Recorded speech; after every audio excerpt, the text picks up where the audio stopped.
আমরা যখন এতেকাফে যাব তখন আমাদেরকে একমাত্র আল্লাহর সন্তুষ্টি এই খেয়াল রাখতে হবে, আর মসজিদের আদবের দিকে লক্ষ্য রাখতে হবে। এবং এতেকাফ নেওয়া অবস্থায় মানুষ সবসময় পবিত্র অবস্থায় থাকার চেষ্টা করবে। আসসালামু আলাইকুম ওয়া রাহমাতুল্লাহি তাআলা ওয়া বারাকাতুহু। আলহামদুলিল্লাহি রাব্বিল আলামিন ওয়াসসালাতু ওয়াসসালামু আলা সাইয়্যিদিল মুরসালিন ওয়া আলা আলিহি ওয়া আসহাবিহি আজমাইন। রমজান মাস জুড়ে পিনিউজ টিভির নিয়মিত আয়োজন শরীয়তের মাসালা শিকার পর্বে আজকে আমাদের মাঝে উপস্থিত আছেন জামিয়া হুদিয়া সুন্নি আলিয়ার সম্মানিত সিনিয়র আরবি প্রভাষক, সুন্নি নুরানি বোর্ড বাংলাদেশের সম্মানিত চেয়ারম্যান আল্লামা আবুল আসাদ মোহাম্মদ জুবাইর রিজভী সাহেব মাদাজুল আলী। হুজুরকে অনুষ্ঠানে স্বাগতম জানাচ্ছি। মোহতারাম আসসালামু আলাইকুম ওয়া রাহমাতুল্লাহি তাআলা ওয়া বারাকাতুহু। ওয়া আলাইকুম আসসালাম ওয়া রাহমাতুল্লাহি তাআলা ওয়া বারাকাতুহু। হযরত, আপনি কেমন আছেন? আলহামদুলিল্লাহ, আপনাদের দোয়ায় ভালো আছি। আপনারা কেমন আছেন? জি আলহামদুলিল্লাহ। আজকের আমাদের বিষয়ের মধ্যে যে কয়েকটা বিষয় নিয়ে আলোচনা হবে, বিশেষ করে শরীয়তে ইতিকাফ সম্পর্কে নির্দেশনা কি। কোরআন এবং হাদিসের মধ্যে ইতিকাফ সম্পর্কে অসংখ্য বর্ণনা এসেছে। বিশেষ করে আল্লাহ রাব্বুল আলামিন কোরআনুল কারীমের মধ্যে বলেছেন ওয়া আনতুম আকিফুনা ফিল মাসাজিদ। অসংখ্য হাদিস মুবারাকার মধ্যে ইতিকাফ সম্পর্কে বর্ণনা হয়েছে, ফাজাইল নিয়ে আলোচনা হয়েছে। আজ মুহতারমের কাছ থেকে আমরা জানতে চাইব শরীয়তে ইতিকাফ সম্পর্কে নির্দেশনা কি দেওয়া হয়েছে, নবী করিম সাল্লাল্লাহু আলাইহি ওয়াসাল্লামের ইতিকাফ কেমন ছিল, এবং ইতিকাফ থাকাটা মুসলমানদের জন্য কেন গুরুত্বপূর্ণ, এবং ইতিকাফকারী যারা থাকবেন মুতাকিফ তাদের জন্য করণীয় কি, এই বিষয়গুলো নিয়ে আলোচনা করবেন জামিয়া আহমদিয়া সুন্নি আলিয়ার মুহতারাম সিনিয়র আরবি প্রভাষক আল্লামা আবুল হাসান মোহাম্মদ জুবাইর রিজভী সাহেব। আসসালামু আলাইকুম ওয়া রাহমাতুল্লাহি ওয়া বারাকাতুহু। নাহমাদুহু ওয়া নুসাল্লি ওয়া নুসাল্লিমু আলা হাবিবিল করিম, আম্মা বাদ। পি নিউজ টিভি পরিবার এবং পি নিউজ টিভির দর্শক শ্রোতাকে মাহে রমজান মুবারকবাদ ও শুভেচ্ছা জানিয়ে আমার এই প্রশ্নের উত্তরটি আমি আরম্ভ করতে যাচ্ছি। আসলে ইতিকাফ একটি উত্তম ইবাদত। ইতিকাফ এটা আকফুন ধাতু থেকে নির্গত, আইন কাফা। আকফুন মানে নিজেকে রুখে রাখা, আবদ্ধ রাখা।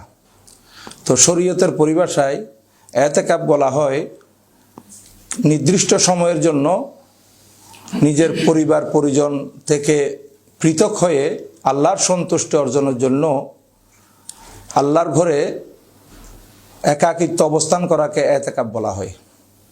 তো ইতিকাফ আল্লাহর প্রিয় মাহবুব সাল্লাল্লাহু আলাইহি ওয়াসাল্লামা মাহে রমজান মুবারকের রোজা ফরজ হওয়ার পর থেকেই একেবারে এই পৃথিবী থেকে পর্দা হওয়ার আগ পর্যন্ত নবীজি ইতিকাফ ছিলেন, এবং সাহাবায়ে একরামকেও ইতিকাফ থাকার জন্য নবীজি বলেছিলেন। নবীজির সাথে সাহাবায়ে একরামও ইতিকাফ করেছেন, এবং এক বছর কোনো কারণে নবীজি ইতিকাফ করতে পারেননি। তাই নবীজি ইন্তেকালের বছর, সেই বছর মাহে রমজান মুবারকে নবীজি 20 দিন ইতিকাফ করেছিলেন। এটা হাদিসে পাকে এসেছে। আসলে ইতিকাফের ব্যাপারে কুরআনুল কারীম আল্লাহ সুবহানাহু ওয়া তাআলা সূরা বাকারার 125 নম্বর আয়াতের মধ্যে ইরশাদ করেছেন, ওয়াহিদনা ইলা ইব্রাহিমা ওয়া ইসমাঈলা আন তাহিরা বাইতিয়া লিত-তায়িফিন ওয়াল আকিফিন ওয়ার রুকাইস সুজুদ। আমি নির্দেশ দিয়েছি হযরত ইব্রাহিম এবং হযরত ইসমাইল আলাইহিস সালামকে যে আমার ঘরকে পবিত্র রাখার জন্য যারা তায়েব করবে, যারা তওয়াফ করবে, তওয়াফকারীর জন্য, এবং ইতিকাফকারীর জন্য, রুকু সিজদা পালনকারীর জন্য। রুকু সিজদা এখানে নামাজের রুকু সিজদা এখানে দুটি উত্তম রুকন নামাজের। এখানে রুকু সিজদা বলতে নামাজকে বোঝানো হয়েছে। যাই হোক, এখানে ইতিকাফের ব্যাপারে সরাসরি উল্লেখ আছে। আবার কুরআনুল কারীমের 178 নম্বর আয়াতের মধ্যে মহান রব্বুল আলামিন সূরা বাকারায় ইরশাদ করেন, ওয়ান্তুম আকিফুনা ফিল মাসাজিদ। তোমরা মসজিদের মধ্যে ইতিকাফের অবস্থায় আছো। এটা নিষেধাজ্ঞা করা হয়েছে নিজের পরিবারের সাথে মিলামেশা করা থেকে বিরত থাকার জন্য নিষেধাজ্ঞা জারি করা হয়েছে। ওয়ালা তুবাশিরুহুন্না ওয়া আনতুম আকিফুনা ফিল মাসাজিদ। তাহলে এভাবে একাধিক জায়গায় মহান রব্বুল আলামিন ইতিকাফের কথা বলেছেন। এবং প্রথমে আল্লাহর প্রিয় মাহবুব সাল্লাল্লাহু আলাইহি ওয়াসাল্লামা 30 দিন ইতিকাফ নিয়েছিলেন। আর বিশেষ করে ইতিকাফ নেওয়ার বড় একটা উদ্দেশ্য হচ্ছে লাইলাতুল কদরকে হাসিল করা। লাইলাতুল কদরকে পাওয়া। এই লাইলাতুল কদর অন্বেষণে আল্লাহর প্রিয় মাহবুব সাল্লাল্লাহু আলাইহি ওয়াসাল্লাম প্রথম 10 দিন মাহে রমজানুল মুবারকের এতেকাব নিয়েছেন, সাথে সাহাবায়ে কেরামের একটা জমাত আল্লাহর প্রিয় মাহবুব সাল্লাল্লাহু আলাইহি ওয়াসাল্লামের সাথে এতেকাব করেছিলেন। এরপর আল্লাহর প্রিয় মাহবুব সাল্লাল্লাহু আলাইহি ওয়াসাল্লাম মাঝের দশক এতেকাব করেছেন ওই সাহাবায়ে কেরাম সহ। আবার রসুল পাক সাল্লাল্লাহু আলাইহি ওয়াসাল্লাম শেষের দশক এতেকাব করেছেন এবং শেষের দশকের মধ্যে আল্লাহর পেয়ারা মাহবুব সাল্লাল্লাহু আলাইহি ওয়াসাল্লাম লাইলাতুল কদর পেয়েছিলেন। তাই লাইলাতুল কদর 5টি বেজোড়া রাতের মধ্যে নিহিত, যেটা হাদিসে পাকের মধ্যে এসেছে মাহে রমজানুল মুবারকের শেষ দশকের। তো এই কারণে এই এতেকাব মাহে রমজানুল মুবারকে, মাহে রমাদানুল মুবারকে এই লাইলাতুল কদরের অন্বেষণে এতেকাব করার গুরুত্ব দেওয়া হয়েছে। এই সেই থেকে আল্লাহর প্রিয় মাহবুব সাল্লাল্লাহু আলাইহি ওয়াসাল্লাম আর সাহাবায়ে কেরাম এতেকাব করেছেন এবং হাদিসে পাকে এসেছে নবীজির পরে নবীজির বিবিগণ এতেকাব করেছেন। তাহলে আজ আমরা এখানে এতেকাবের গুরুত্ব সম্পর্কে বুঝতে পেরেছি। এই যে এতেকাব উত্তম ইবাদত এবং এতেকাবের দ্বারা মানুষ আল্লাহর নৈকট্য লাভ করতে পারে এবং নির্জনে বসে মানুষ আল্লাহর ইবাদত বন্দেগী করতে পারে। আর এতেকাবের মধ্যে আমাদের করণীয় হচ্ছে, আমরা যখন এতেকাবে যাব তখন আমাদেরকে একমাত্র আল্লাহর সন্তুষ্টি এই খেয়াল রাখতে হবে, আর মসজিদের আদবের দিকে লক্ষ্য রাখতে হবে। এবং এতেকাব নেওয়া অবস্থায় মানুষ সবসময় পবিত্র অবস্থায় থাকার চেষ্টা করবে। আর এতেকাব নিলে মানুষ মসজিদের মধ্যে ঘুমাতেও পারবে এবং খানাপিনাও করতে পারবে। আর এতেকাব নিয়ে মসজিদের মধ্যে অবস্থান করবে, প্রয়োজন ছাড়া মসজিদ থেকে বের হবে না। অপ্রয়োজনে যদি মসজিদ থেকে সে বের হয়, কোনো এতেকাবকারী অপ্রয়োজনে বের হয়, তাহলে এতেকাব ভঙ্গ হয়ে যাবে। আর মসজিদের মাঠে একটা জানাজা হচ্ছে, সেই জানাজায়ও উপস্থিত হতে পারবে না। এবং পাশে কোনো সমস্যা দেখা দিয়েছে, সেটার সমস্যা সমাধানের জন্য মসজিদ থেকে বের হতে পারবে না।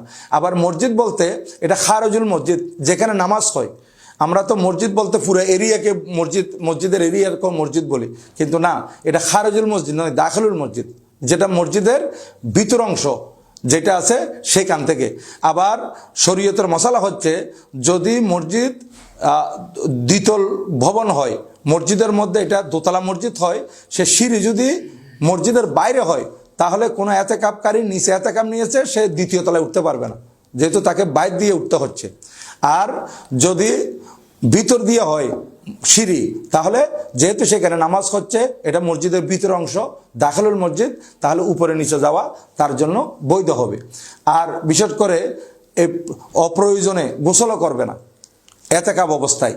যেমন এতেকাব অবস্থায় অনেক মানুষ যে প্রতিদিন গোসল করে, আসলে প্রতিদিন গোসল করলে এটা এতেকাব তার থাকবে না, যেহেতু এই অপ্রয়োজনে সে বের হচ্ছে মসজিদ থেকে।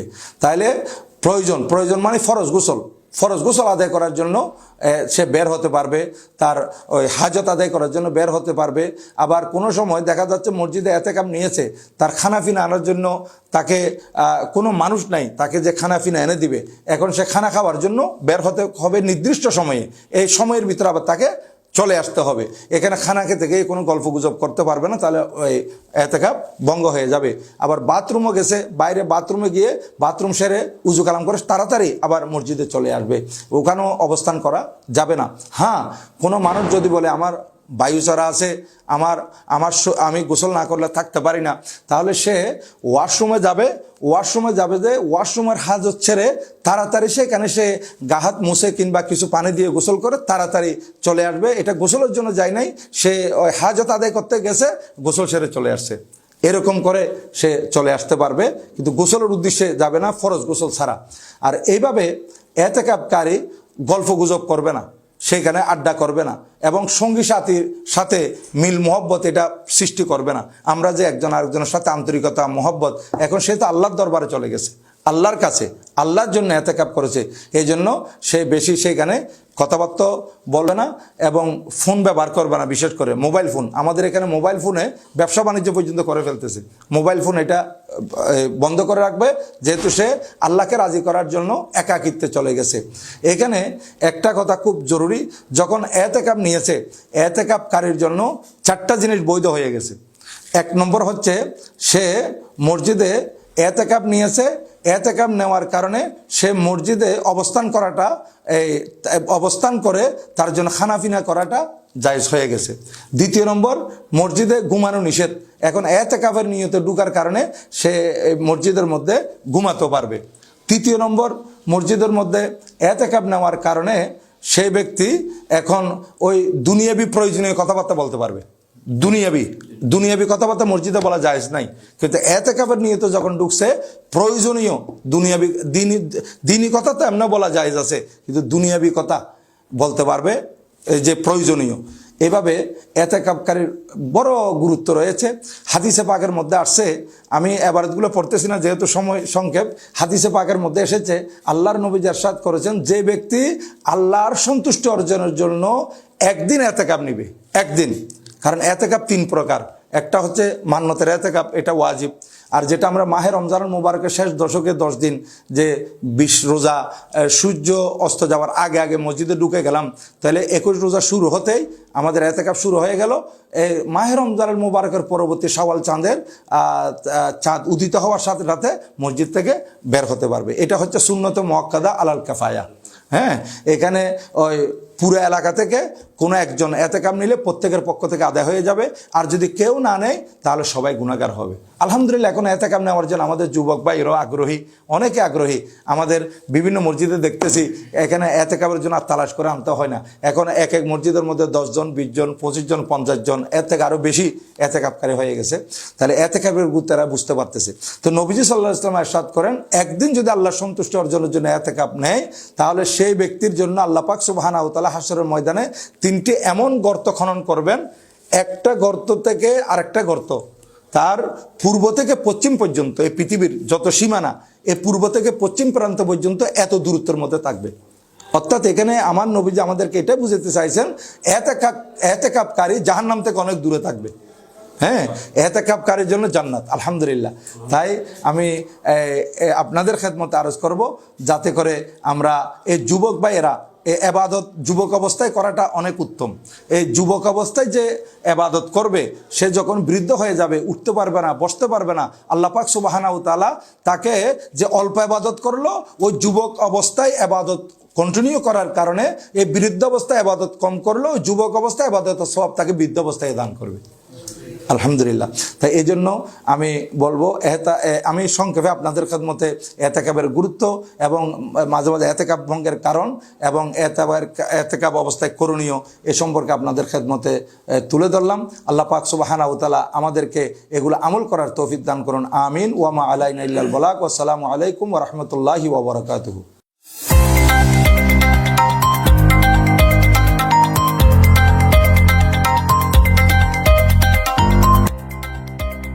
সত্যের সন্ধানে নির্ভীক, P News TV।